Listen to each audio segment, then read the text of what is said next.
Hello, everyone, and welcome to CSHIP fifth free webinar series edition. Thank you very much for joining us today to explore cultural and creative sectors competitiveness versus ecosystem partnerships.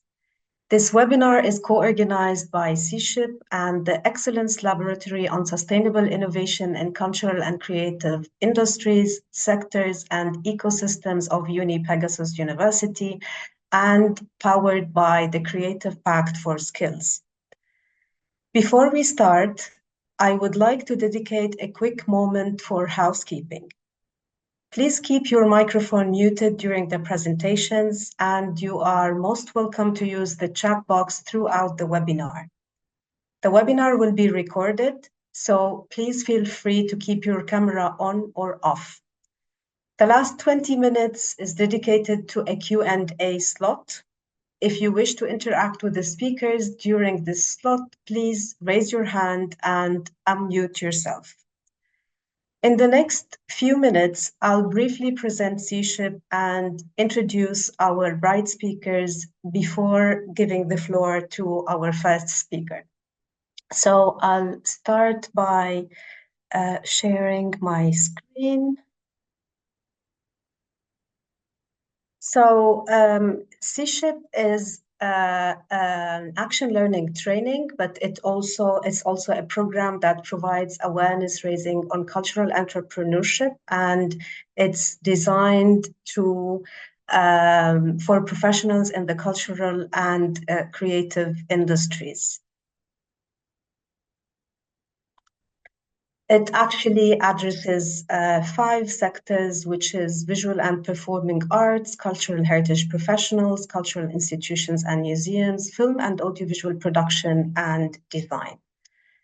Our training is designed to guide cultural and creative industries professionals and aspirants towards starting an entrepreneurial journey, ensuring their financial viability, develop or strengthen their management skills, while maximizing their societal contribution and positive impacts. This webinar series, actually, it's the 5th, and it's part of the awareness program of CSHIP. This series will focus on cultural and creative sectors competitiveness versus ecosystem partnerships, cultural and creative industries and sectors as drivers of entrepreneurship, innovation, and creativity while building local infrastructures of solidarity and resilience, gendered perspectives, creatives juggling between business and family life balance, and the role of intermediaries in bridging the gap between creatives and the business world. These are actually the topics of the working group on entrepreneurial skills of the Creative Pact for Skills. I would like now to present our first speaker today. Elena Borin is PhD in economics and Dr. Europeus. She's full professor in business administration for Pegasus Digital University in Italy, where she has also been appointed as rector's delegate for internationalization. She's the scientific coordinator of USPBA, Strategic Unit for International Projects. She serves as the scientific coordinator of the Excellence Laboratory on Sustainable Innovation in Cultural and Creative Industries, Sectors, and Ecosystems, and she also coordinates the Observatory on Sustainability Accounting and Reporting Practices in the Cultural and Creative Sectors, Ecosystems. Our second speaker today will be Björn Ohlén, who is a regional developer in the Västra Götaland region in Sweden. He has worked for many years on how cultural heritage can be a resource in regional development. Today, he works on strategic issues for the region's cultural committee and is responsible for cultural and creative industries. In Västra Götaland region, there are many companies within CCIs, and Västra Götaland region is specialized in film, fashion, and gaming. The region has actually worked for many years to strengthen the sectors. Among other things, it developed methods to strengthen cultural clusters and place development with culture as a driving force. Right now, Västra Götaland region is trying to strengthen the role of culture in the sustainable transition by using European Bauhaus as a platform. Our third speaker today will be Kristijan Sujevic, who is Head of Projects at Nova Iskra. He is Cultural and Art Manager, Theater and Radio Producer with significant experience managing creative projects within the cultural and creative industries. And as a co-founder of Nova Iskra, he leverages his experience and knowledge through consulting services to empower individuals, organizations, businesses, and institutions in the CCIs to enhance their capacities and foster innovation. Kristijan holds a degree in management and production of theater, radio, and culture from the Faculty of Drama Arts in Belgrade, which has equipped him with a comprehensive understanding of the industry. His approach involves implementing user-centered work methodologies and a holistic perspective to drive future-proof, effective outcomes while remaining sensitive to the ever-changing present. Our last speaker today will be Joanna Kotlarz, who is a researcher at the Institute of Culture of the Jagiellonian University in Krakow, Poland. She is a passionate researcher and educator with a PhD in social sciences from the Jagiellonian University, where she specializes in management and quality studies. Her expertise cover leadership and management theory and interdisciplinary research. She has been deeply involved in various international and EU-funded projects, both as a researcher and finance manager, and she is committed to advancing knowledge and practices in her field. So without further ado, I would like to give you the floor, Elena, to please present the Excellence Laboratory, its webinar cycle, and its rationale. Thank you very much for being with us today. Thank you so much, Ruba, for this very nice presentation. And also, again, congratulations for the many activities that you are organizing at CSHIP and ISHEC. It's really a pleasure to be here today. And I think this is the start of a very fruitful conversation that we are going to have inside the topic of today, but also inside the whole seminars that ISHEC organizes and also the seminar that we organize together with the seminar cycle organized by the CCI Laboratory. I would like to share my screen.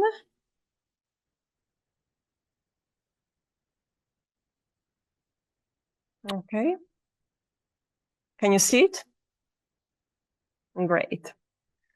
So as Ruba said, I'm a full professor in business administration. I'm also vice dean for internationalization at Pegaso Digital University. But today I'm here also as director of an excellence lab on sustainable innovation in culture and creative industries, sectors, and ecosystems. So regarding the topic that we are addressing today, so competitiveness versus ecosystem partnership, you already know that I'm partial to ecosystem partnership, given the title of the Excellence Lab. So I would like just to give you a brief overview what this Excellence Lab is and what is also the rationale and the background that led to the creation of this Excellence Lab.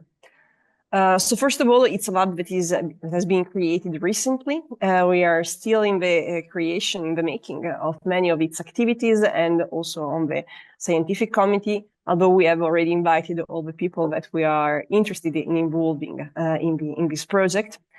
And it's a lab which is created inside the Department of Management and Economics of the Pegaso Digital University.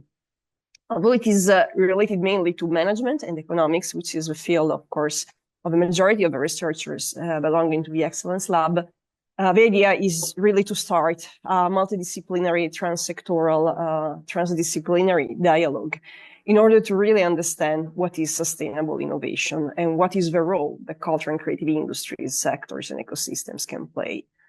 So the lab, the Excellence Lab, would like really to tackle, first of all, to understand what is innovation. So what are the paradigms of innovation of this sector, of the sector in which we are all interested? And also to understand what is sustainability inside the innovation paradigm. So how can we promote an innovation which is not just lucrative, but is also sustainable, which can therefore comply with this reflection that is going on in the culture and creative sector related to the fact that we need to have sustainability, which is based on 4 pillars, of course. So the cultural, the economic, the environmental, and the social pillar.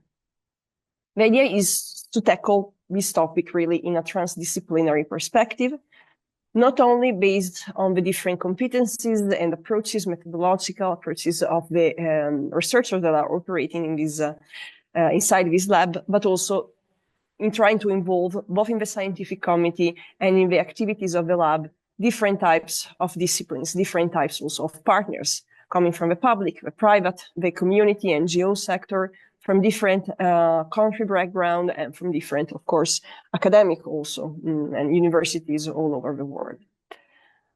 Just to give you an overview of all the different topics that we will like to address, also based on the competencies of our researcher, we would like to, first of all, tackle what is more related to management and economics. So business model, sustainable business model in the culture and creative system, open innovation models, open innovation system, which are sustainable, again, in our sector, but also all the topics that are related to accounting and impact measurement and reporting.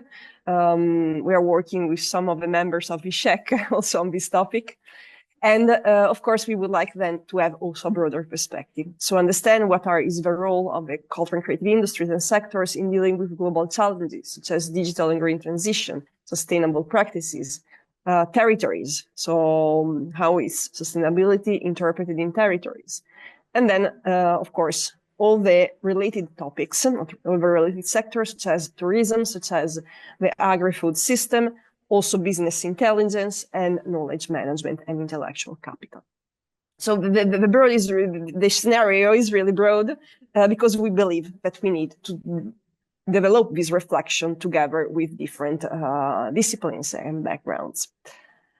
Inside this reflection, of course, we decided to also create a scientific committee, which is based on this multi-stakeholder involvement and partnership. And we address this multidisciplinarity, this really ecosystem perspective on sustainable innovation on 3 dimensions. First of all, inside academia. So the members of a scientific committee are, many of them are academics or researchers, but they are from different disciplines. We have fashion designers, we have architects, we have economists, we have managers, so academics researching in management or sustainability. So really different perspective, theoretical and methodological approaches. The second level that we want to tackle is in terms of multi-stakeholder involvement. So in the scientific committee, again, we have academia, for sure, but we have also representative of public and private organization, non-profit organization, and cultural and creative organizations. And we would like also to invite members of the audience, so citizens and communities, to interact with our events. Maybe also today we are having people from, civil society to engage with us in the reflection. And third level, it's in terms of geographical distribution, geographical perspective. So we have representative from Italy, Spain, Belgium, Germany, France, Croatia, so mainly the European perspective, but also from the USA, Colombia, Taiwan, and we are aiming to expand it also to other countries in Middle East, Africa, which are for the moment not involved. And this is basically how we want to create this dialogue. And this seminar today, it's our first collaboration with another country and with another, of course, member of the academic sector, which is ISHEC and the project C-Ship, in order to really start this conversation. As Ruba was saying, ISHEC is organizing, C-Ship is organizing a series of seminars, and the first seminar that they are organizing today, it's carried out in collaboration also with us, so with Excellence Lab on Sustainability in Culture and Creative Industry Sector and Ecosystem, with Pegaso Digital University, and with other international partners that you see represented here in this slide. And before we have our university, Pegaso Digital University, but we also have the University of Ferrara, the Department of Architecture. We have, of course, the network inside Modern Heritage, which is, again, a multidisciplinary network. We have ISHEC, and we have the International University of Catalonia, based in Barcelona. So as you can see, we have architects, we have economists, we have managers, we have professionals from the industry, especially from the International University of Catalonia. And we have also in this today this mixture of policymakers, of professionals and academics talking, which I think is very promising. It's really the way we can tackle this idea of overcoming competitiveness, thinking of sustainability, and going towards multi-stakeholder partnership and ecosystem perspective and approaches. So as Ruba was saying, today is the first of this seminar cycle organized by ISHEC about culture and creative sector competitiveness versus ecosystem partnerships. Next month, we will have a seminar organized by the University of Ferrara, Department of Architecture, and the Inside Modern Heritage Network. I see that Luca Rossato is already online, and he will be the one responsible for this seminar. The topic will be the digitalization of cultural heritage in Brazil, and it will be a reflection between affordability and awareness. And in May, we will have another seminar on the 29th of May, organized by the University International of Catalonia. And I see Professor Christoph Pauzur, who will be in charge of this seminar, organizing this seminar. He's also online. So thanks also to him.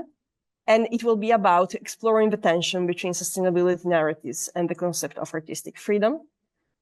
And then we will end it in June, on the 12th of June.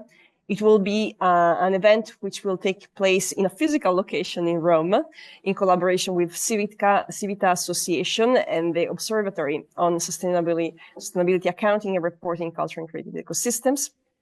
And it will be in Italian with a simultaneous translation into English on the topic of communicating the role of culture for sustainable development. And it will be really a dialogue between companies and cultural institutions on sustainability reporting, so about the importance of reporting. I think this is basically an overview. I think you can already capture what we intend for dialogue between different countries, different disciplines, and of course, different perspectives. And this was, of course, possible because we were working as a group.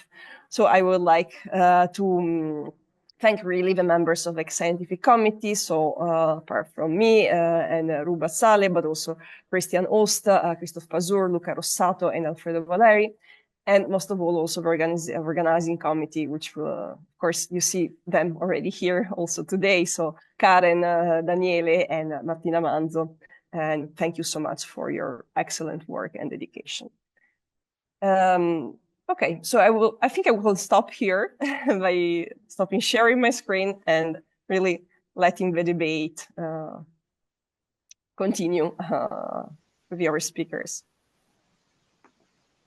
Thank you very much, Elena, for this very interesting presentation about your vision and how you tried to build this excellence laboratory, which is interdisciplinary, multi-stakeholder, and brings about a different geographic perspectives with regards to CCIs ecosystem for sustainable innovation.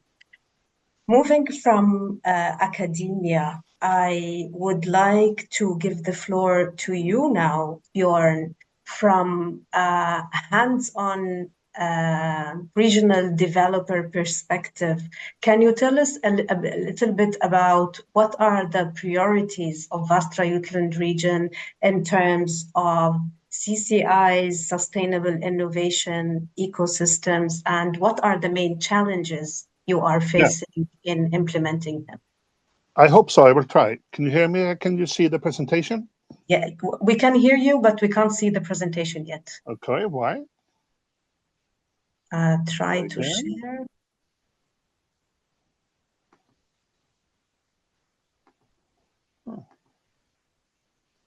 Okay. Yes, now we can see your screen and the presentation. Yeah. Fantastic. The floor is yours. Thank you. And you have already presented me, Ruba. I work in Västra Götaland as a you can say, cultural bureaucracy. And I have worked for a lot of years with creative industries, but now today I'm on a more strategic level. I have 22 pictures in 15 minutes, so this will be more like a Pecha Kucha, I think. Västra Götaland, it's the first and largest region in Sweden. We celebrated 25 years as a region last year. It's a region with 49 municipalities, 4 sub-regions. Västra Götaland has about 1.8 million inhabitants. We have both rural areas and urban areas. And Gothenburg is the main city and the second largest city in Sweden, with great importance for this region, of course.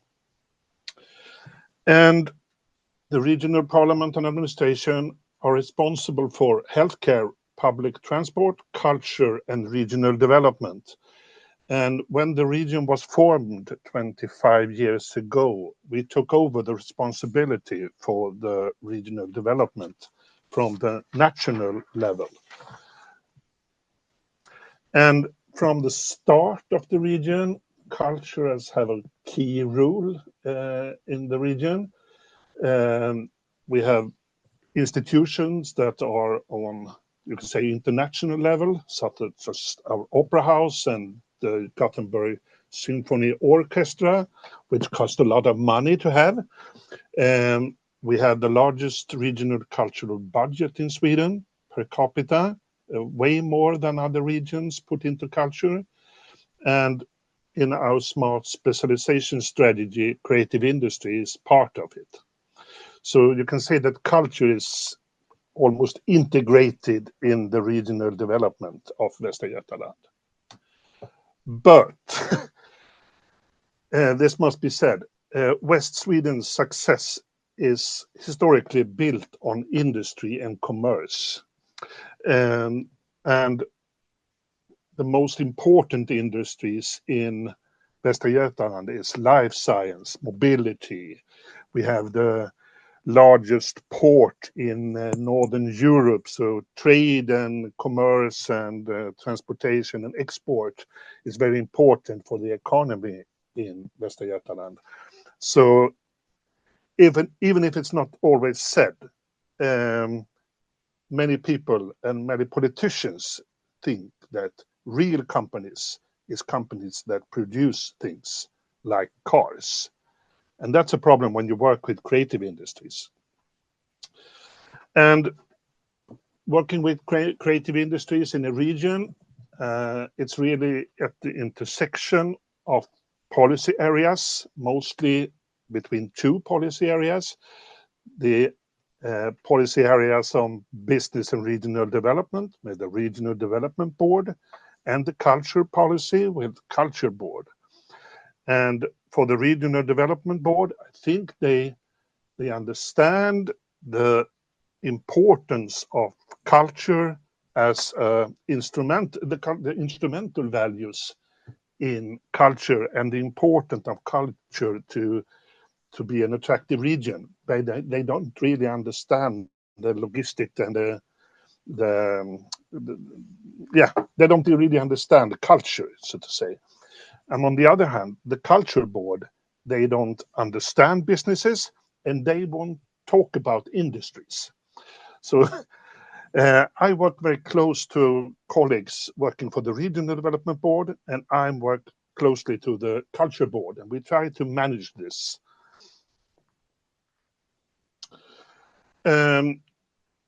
Something about culture, creativity, and innovation.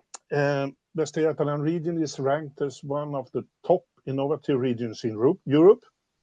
The question is there a connection between this and our strength in the cultural sector? Me, as working in the cultural sector, I hope so.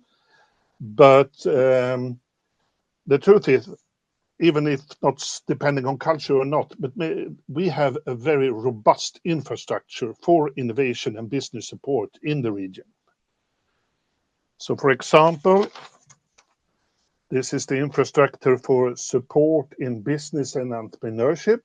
We have a lot of startup, we have a lot of incubators, and you can see We have one in each sub-region. So it's a very strong infrastructure. This is the infrastructure for developing markets and applications. We have business offices.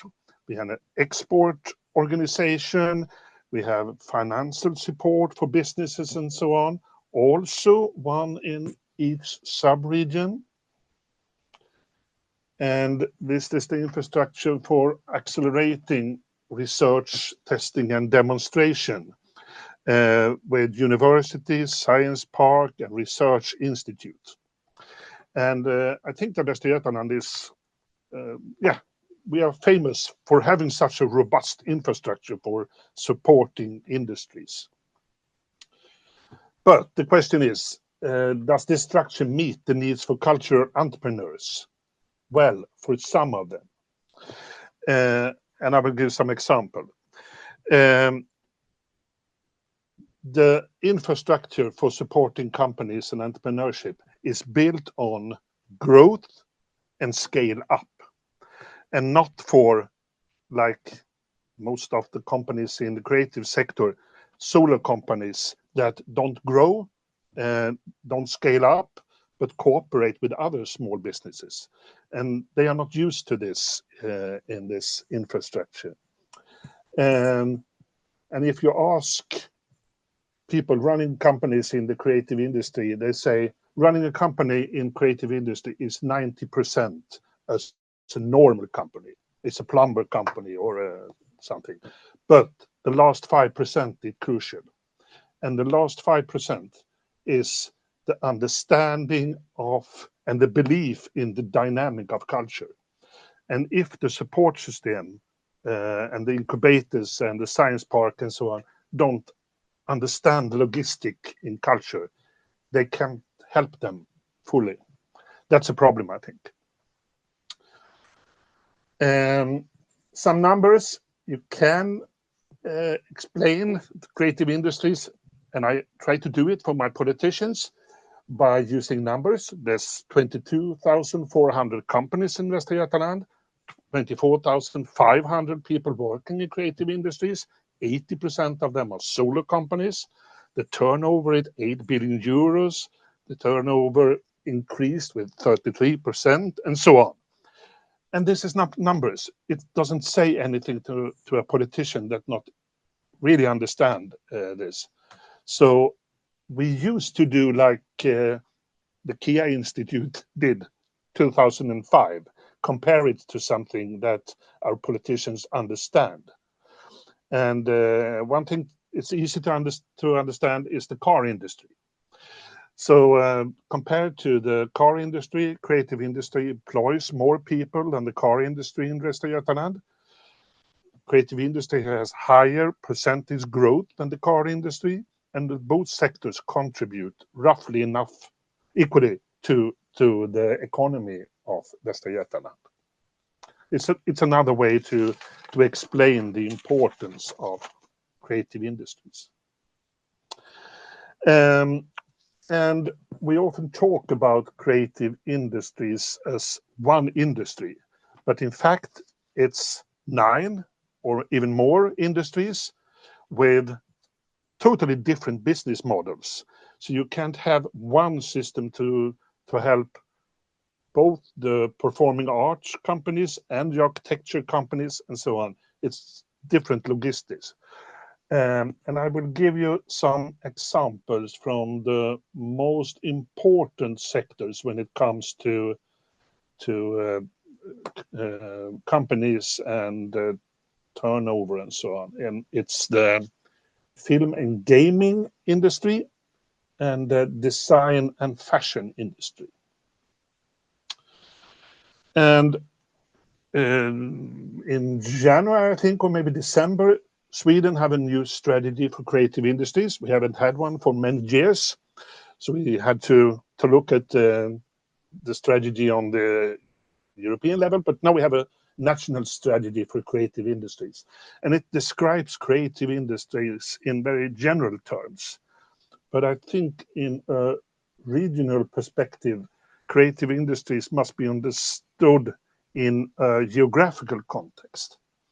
And if you do that, it gives you a clue why some of the creative industries have more spillover effect in the local context than in other places.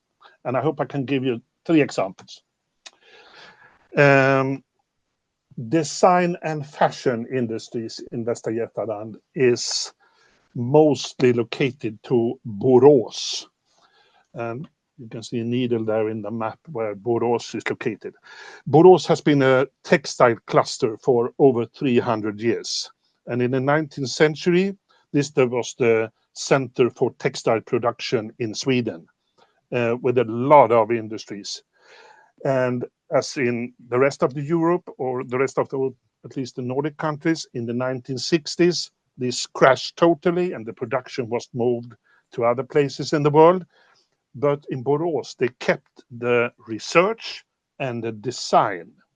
So today, Borås is in front when it comes to design, and especially when it comes to circular fashion. And something that they call technical textile.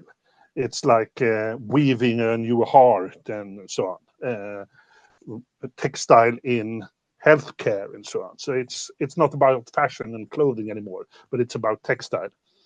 So you can say that today is fashion and design is totally embedded in the DNA of Borås. And the picture shows the former silk factory. I don't remember the name of it. And today this is the Textile Fashion Center with startup, textile museum, and so on. It's really the heart of the new Borås. Another example is Trollhättan and maybe Gothenburg, but I will focus on Trollhättan in the northern part of the region. Trollhättan has nothing to do with film industry if you look back in the history. It was a typical city based on industry, and today you can say it was built on mobility. It started with producing trains, and then they produced cars. And maybe you've heard of the famous Swedish cult car Saab. It was produced in Trollhättan. Saab crashed in 1990s, late 1990s, and Västra Götaland region invested a lot of money in a film fund called Film i Väst or Film in West. And this is today Sweden's largest film fund, investing in films produced in Västra Götaland. And they are really important for the film industry in Sweden. And the last example is the gaming industry in Skövde. And Skövde has nothing to do with gaming, of course, not when you look back in history. But 20 years ago, the university in Skövde started up an education and research in gaming. And today, this is one of Northern Europe's largest video game education programs. And it's a very strong gaming cluster in Skövde with not that many people, 680 employees. It's not many, but it's 10% of all companies in gaming in Sweden. And many of these companies are quite profitable. And they are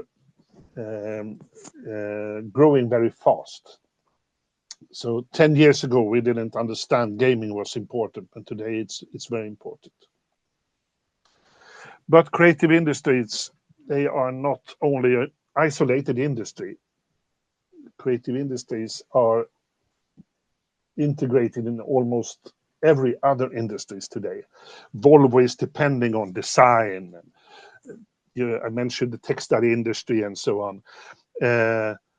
So today, okay, Volvo sells cars, but Volvo also sells a design, a feeling, a Swedish lifestyle, and so on. So you can't take away the creative part of the brand Volvo today. It's totally integrated, I think. And creative industries traditionally, I think, was located in the urban areas, but due to urban transformation and increased costs, at least in Gothenburg, they are forced to move out, maybe to industrial areas in the outskirts of the urban areas and Gothenburg region, but in some cases even to very rural areas like Fengersfors in Dalsland.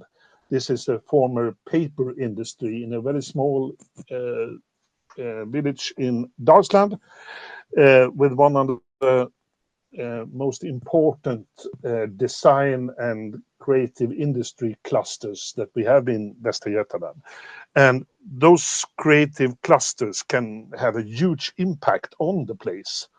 For example, in Dalsland, many of the companies are producing real things, real projects in wood and metal and so on.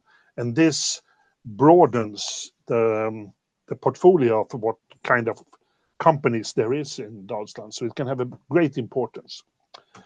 Yes.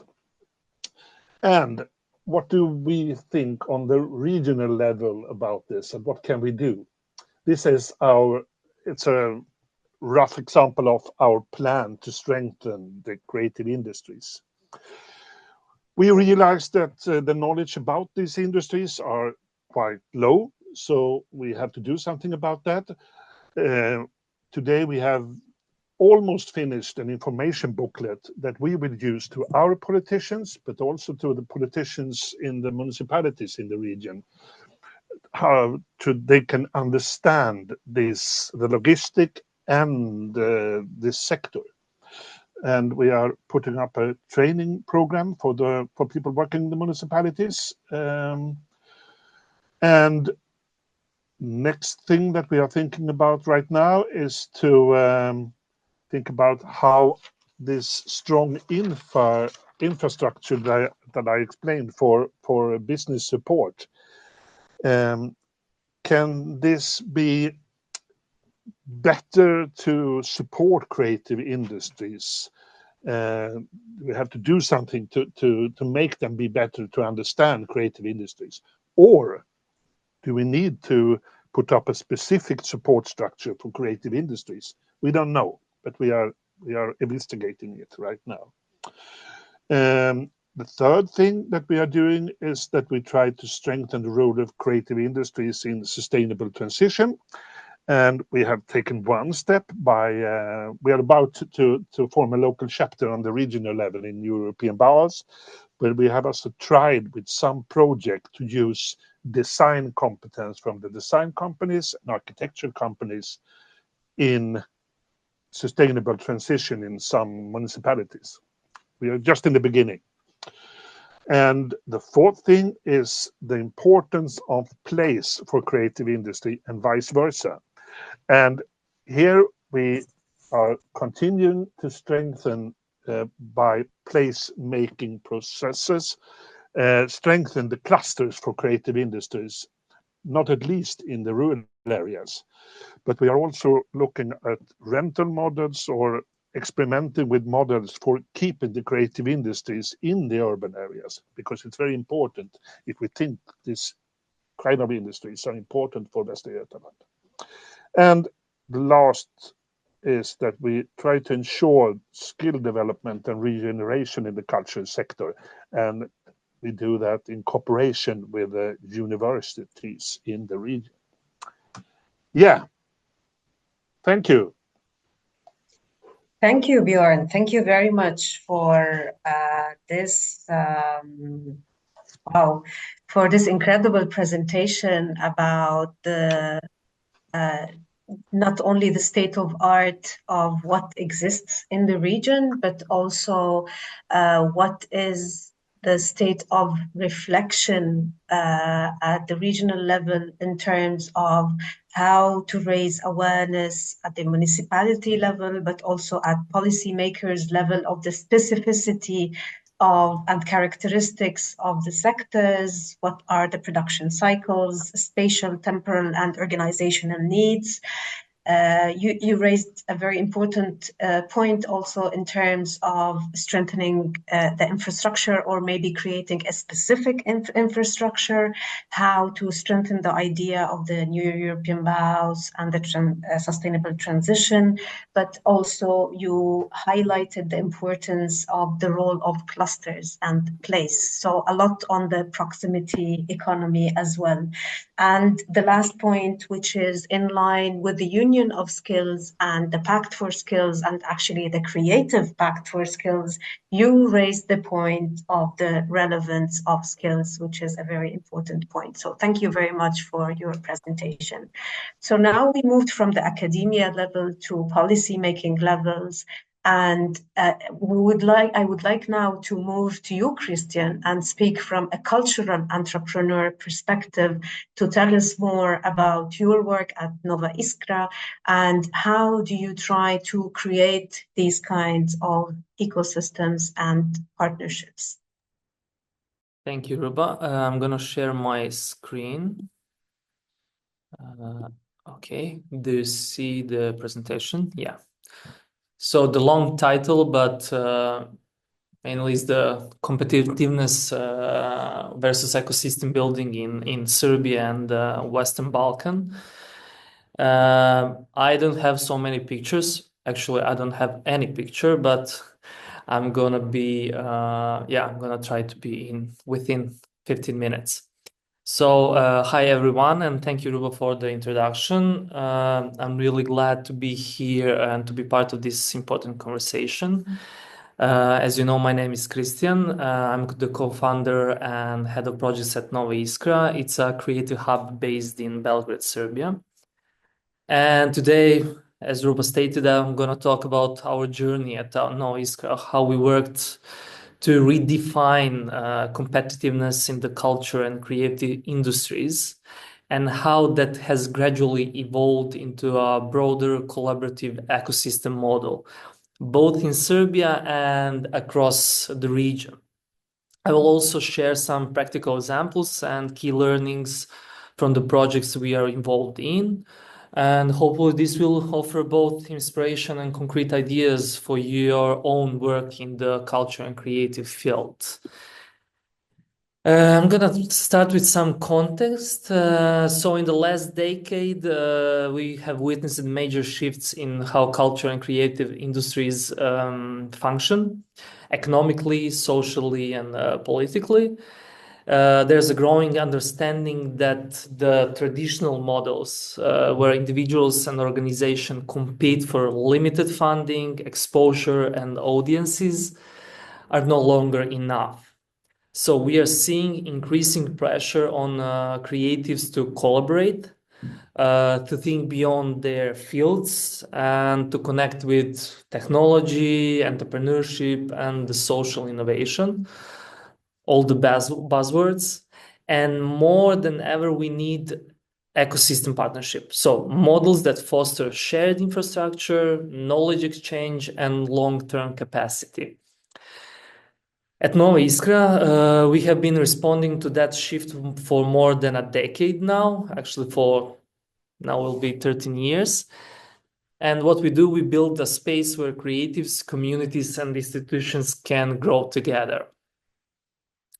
Just quick about Nova Iskra. So, Nova Iskra was founded in 2012 as Serbia's first creative hub, back when co-working was a new concept in our region.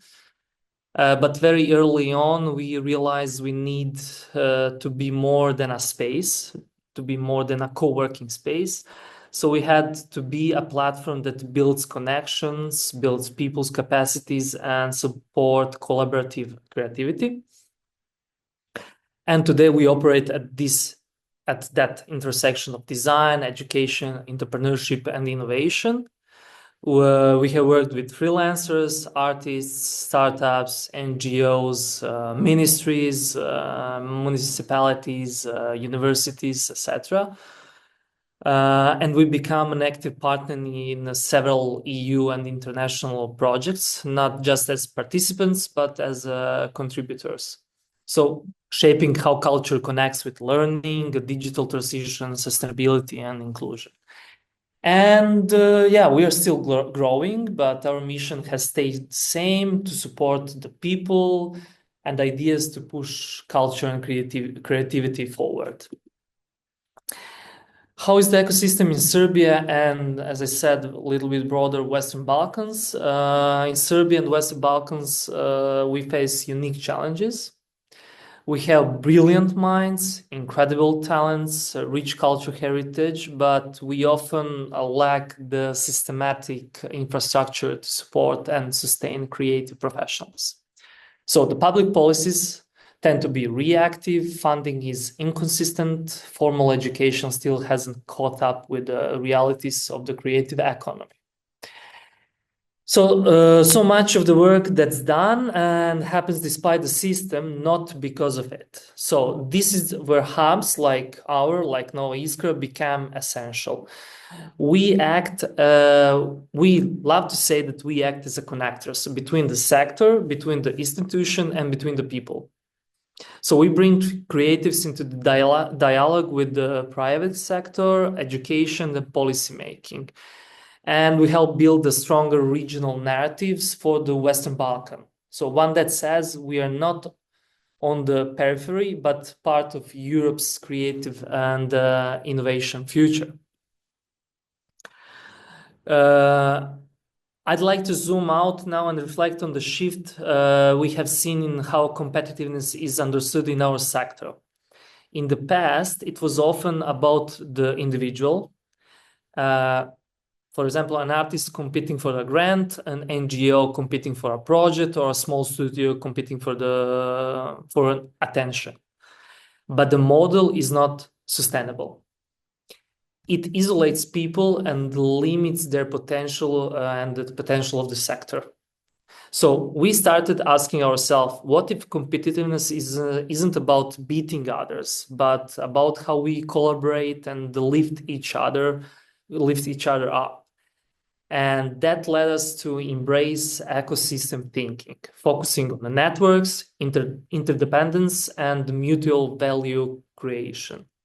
Of course, the challenges are real: fragmentation, lack of cross-sector thinking, the weak long-term models, and so on.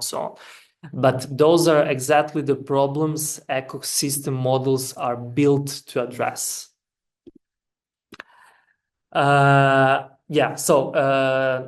is our model? Our approach has 4 key pillars: co-creation spaces, where creatives can work, meet, and innovate together; capacity building through programs like you can see on our Nova Iskra site and our Nova Iskra studio site. We run trainings, workshops, mentorships, often in collaboration with EU and or national partners.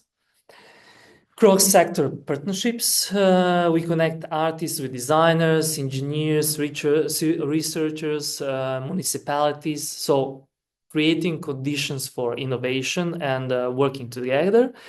And finally, we work throughout EU-funded projects, not just for financing, but because they help us integrate with a wider European ecosystem. So these pillars support flexibility and the resilient model, one that evolves with the needs of our community. Let me share a few projects that brings this ecosystem to life. So Crea Connect is an EU project where we work with hubs in 5 countries to transform third places into innovation incubators. This includes mobility schemes, hackathons, and mentoring rooted in the local challenges. Craftwork 4.0 supports emerging crafters across Europe, blending traditional practices with digital innovation and supporting inclusion, especially from marginalized communities. And our earlier work on the Made in platform connected design and craft sector across the region, showcasing how collaboration can preserve heritage and drive innovation. So these projects don't just bring in funding, they connect us to shared European challenges and solutions. Yeah, so what we have learned, and I say this with a lot of care, is that you can't import an ecosystem model. You need to build it with the people on the ground, with the people from your ecosystem first, and then go on regional, national, regional, European, etc. So we have learned to prioritize trust-based partnerships over the top-down models. EU funding is incredibly valuable, but it only works when rooted in local needs and relationships. And for an ecosystem to grow, we need to invest in people, spaces, education, and long-term strategies, not just short-term outputs. So, and finally, the creative hubs as our Nova Iskra, whether in Belgrade, Sarajevo, Tirana, Paris, Barcelona, are not just working spaces. They're agents of change, bridging the grassroots and institutional levels. Yeah, so to conclude, we believe that the future of culture and creative industries lies in ecosystems that are collaborative, resilient, and human-centered. It's not about winning or being the most competitive. It's about how we build together. So if there's one takeaway I'd like to leave you with is build relationships before you build programs. So if you're curious about our work or want to collaborate, please feel free to reach out on LinkedIn or our website. And yeah, I was a little bit faster than I thought, but thank you. Thank you very much, Kristijan, for this inspiring presentation. Actually, you walked us through your reflection for the last decade on how to become connectors, to bring culture, business, and public institutions to work together. You explained how you managed actually to redefine the concept of competitiveness based on your concrete hands-on and contextualized experience, where you redefine it as an interdependent mutual value creation, ecosystem thinking, and long-term sustainability. So this actually, these findings connect beautifully with our next speaker, who will be explaining how artistic and cultural entrepreneurs were also empowered to drive specifically the climate transition in the Horizon 2020 Path Setters project. So, Joanna, I think this is the perfect momentum to leave you the floor.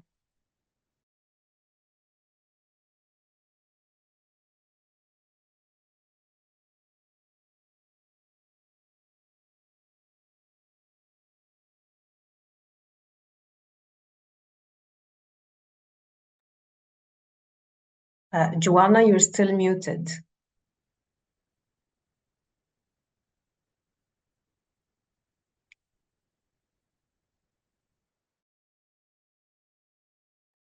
Sorry.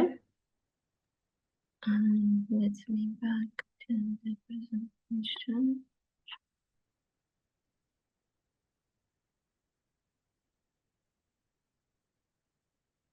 Okay. Can you hear me now? Yes. Sounds like you. Can you see my presentation well? Perfectly. Super. Hi, everybody. I'm very happy. Thank you for the invitation. This is my first time in this great team, so very nice to meet you. Buonasera, dobar dan, and good dag. Am I right? Good morning, good afternoon, actually, everybody. I was introduced by Ruba at the beginning, so I'll skip this slide and go into the introduction of the project I am part of. Jagiellonian University, where I work, is a partner of a very complex and very big project, which is called PaySetter. And with other partners from different parts of Europe, we try to implement the project into the action. And we try to power our artistic entrepreneurs in the era of climate transition. We cooperate with other universities. We cooperate with some entrepreneurs, some businesses, artists, some cultural centers, local one from different part of Europe, etc., to make it happen. What does it mean, PaySetter, for us? PaySetter, basically, it is a sport definition. PaySetter is a runner who set the pace for other runners so they don't burn out during the race, but they can finish the race and, what is the more important, to win. Other definition for us important, a PaySetter is an organization, it is a project, as we are, which can offer some new opportunities, some new actions, some new goals, something different from what we know, what we know or used to know, and provide examples for others to follow us. So if you can see, we would like to ambitiously reach all of these goals. So we are based on 3 approaches. We understand that climate transitions is something we cannot stop. It is going on and we cannot stop the transition. We cannot stop the climate changes. What can we do?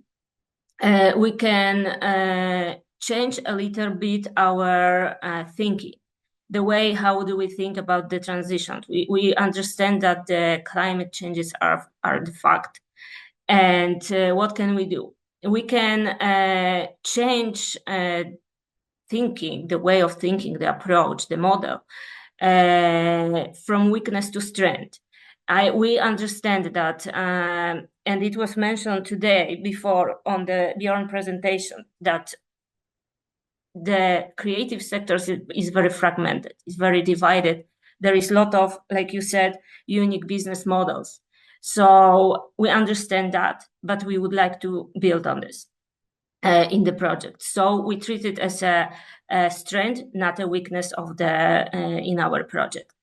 Our second ambition is to reframe a little bit what is urgency in the situation of climate transition. So we would like to challenge and take it as an opportunity. And what is our third ambition is to co-create some framework and strategies for the future business models, maybe more sustainable. The overall goal of the project is very ambitious. There is 14 partners who will work on this goal. And the challenge is very abstract. So we are doing something, in our opinion, different, shifting this model of individualistic approach, of the fragmentation, of the short-term incentive, which we believe this is how does the business model for creative industries look like right now. And we would like to test some opportunities, some new models, which are more based on co-creation, participation, togetherness, and they are more sustainable. Sorry, this is a difficult word for a Polish person, for the future.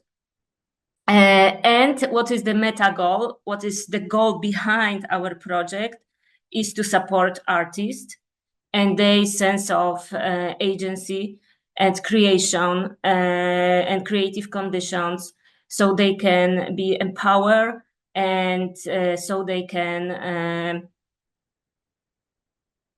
exist in the current situation and we are in.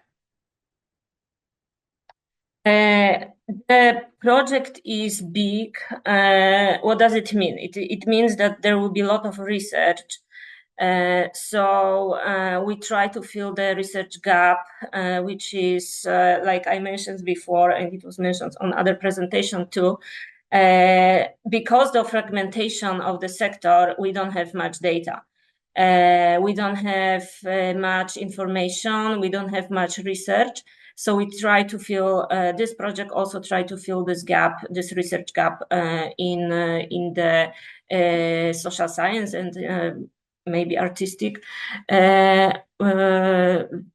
We try to fill this gap from the research perspective. So we also try to answer some research questions, such as how do cross-disciplinary collaboration pave the way for new divisions of creative labor, how to turn critical reflection on history and heritage into more into leverage for a just climate transition, how will new dimensions of creative labor impact society.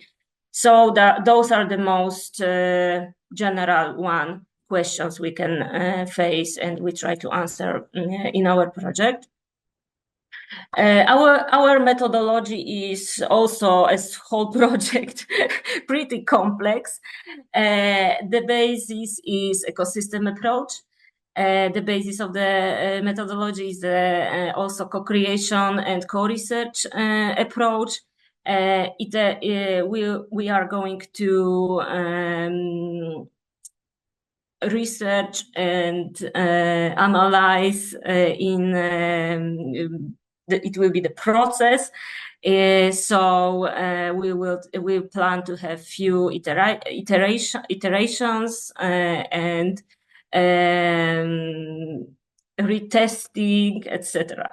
And another very important methodology basis is real-world laboratory approach. I will tell more about this in a moment. Here you can see the model. How are we going to do, what kind of methods we are going to use during the research and implementation of the project. We are starting with creative case studies. So we are looking at many advanced practices, many examples from all of our partners, but everybody actually is very welcome to participate and to introduce with their advanced practice, with their case studies. And then we will choose 12 case studies, and these case studies will be tested in our laboratories, which is called real-world laboratories. We will have 3 places in Europe. One, it will be in Poland, in Nova Iskra.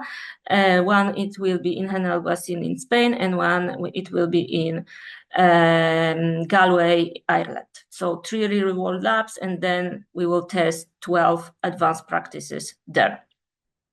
And this is sounds very complex, and a lot of actions, a lot of data. And of course, we will at the end try to evaluate the process, lesson learn, and if it's needed, back to the beginning and start again the process to test all of these cases. First iteration, or let's say loop, it is to investigate. As I was mentioning, we are looking for 12 cases to test it in our laboratories, but to find out all of these cases have to be gathered in one place. So we are looking for practices from the sector to even this one, not all great. We look even for this one which was, for example, rejected, never happened, or it was just never implemented. So different. So we can learn not only for good, but also from the I would say not bad practice, but from the mistakes. Examining potential impact and value and recontextualizing them into advanced approaches. So that is the first loop. Second loop in our approach is to place, if we choose our advanced practice, the 12 cases, we will place them in real-world labs, experiment, and after the experiment, assess in terms of sustainability, building new model, a new approach for future models. And third loop is to address skills, needs, urgencies, share and build sustainable capacities, and at the end, hopefully, valorization strategies which can drive the climate transition in the sector. This is the project logic. If somebody is interested, so we can talk or you can email me about this. You can also find out us on the website and social media. This is how the logic of the project look like.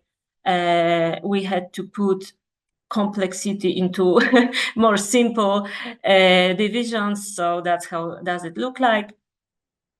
And how are we doing this? Because it is our second year of the action. So we already passed the phase when we set up the 3 world labs. Here you can see our laboratory in Nova Huta.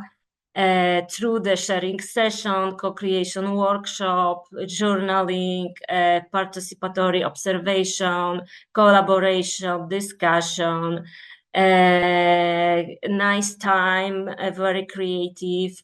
We are trying to set up the laboratory. Here are the pictures from this process. We together created and implement the vision of our laboratory. I say our because this one from Poland.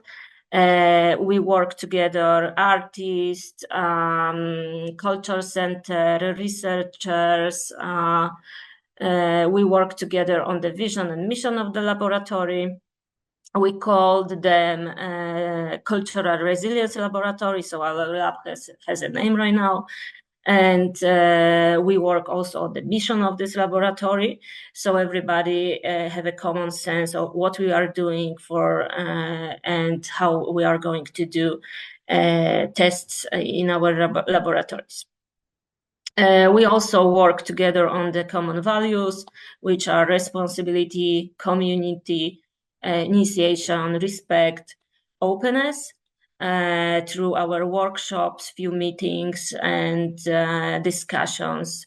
Those are values who are the most important for our laboratory. Everybody agreed for that. It was even called sometimes the manifest of the laboratory. We also have a common understanding, work together of the common understanding of what is the community for us. Real world lab in Nova Huta is placed in a specific area. It is a post-communistic district. We faced a lot of challenges after war in Ukraine. We faced a lot of challenges with migrants. A lot of new people start to live in Nova Huta. So the cultural So the culture changed a little bit in this area. And what do we understand as a community now? It is sense of common purpose, common path, being together, accepting others, flexibility, connectivity, trust, getting along in a team, complementarity. So this is what is important and what we were working on. And at the end of the presentation, I would like to back for the title of the seminar, which is what is interesting. It is great challenge which we are facing during this project. It is one of the challenge we are facing, and we have to struggle in the project because we have to. The challenge is to understand what is how to work. Should we be competitive or should we work together? This is what we don't have answer yet. Other challenge we face after all of these steps in the project is we all have different mental models, and these mental models can we as a researchers from academia, artists have different mental models, and changing from individualism into collectivism is very difficult sometimes. So this is the challenge we should be aware of in the project. And tensions between logics. So we have a research logic, which is participatory action research. There is a tension between what is the institutional logic, because we have academia, we have cultural center, we have artists, we have just citizens who are coming for the meetings and work with us, and they also have right to participate in this kind of and co-create the idea of the real world lab. So there is also tension and logic of the project, because we have to go with a lot of goals and deliverables, and there is a time frame, etc., and report, etc., etc. So those are the most important challenges, in my opinion, at the moment, which we face in this project. And at the end, so you can have a picture of how do we work and what is the climate of this work. It is our last workshop. We had a 2 workshop called Hyde Park, so everybody can participate. You can see from these people, this picture, you can see Academia of Fine Art people from Poland. You can see me as a researcher. I was there too. You can see people from Culture Center of Norwid. You can see citizens from Nova Huta. You can see artists here. So a lot of different stakeholders who support us and who participate and co-create with us the real world lab, and probably in the future concept of new model yes. I think that's it for now. If you are more interested in the project, so you always can contact me, or you can follow us on the website or social media. You are very welcome to do that. Thank you very much. I stop to share. Thank you very much, Joanna, for sharing with us your empirical research, where you're trying to build a new framework towards understanding success but failure stories, also in terms of building alliances towards the green transition. With your final questions, actually, maybe it's the right time to open the floor for questions. you can either use the chat box or submit your queries or raise your hand and unmute yourself. I think we had a lot of food for thought. I see that also Björn shared a comment in the chat box where he explains how the concept of climate transition could be scary for politicians and not only. So the importance of awareness raising and capacity building is still crucial in this regard. So I can't see any hands raised for the moment. If you have questions, yes, I can see your hand. Please, Kristijan, the floor is yours. Yeah, you good. Thank you. Thank you, Ruba. And thank you. I would like to thank all the speakers because this was really inspiring. And by the fact, what struck me was that all the presentation had a common thread actually to look at how to be more resilient towards not just climate change but all the changes of the framework about where we live in, and the fact that, for example, some of you argue that was the case of Björn, to go more on a regional level, to be more efficient on that sort of level. And Kristijan almost said the same about making collaboration between the different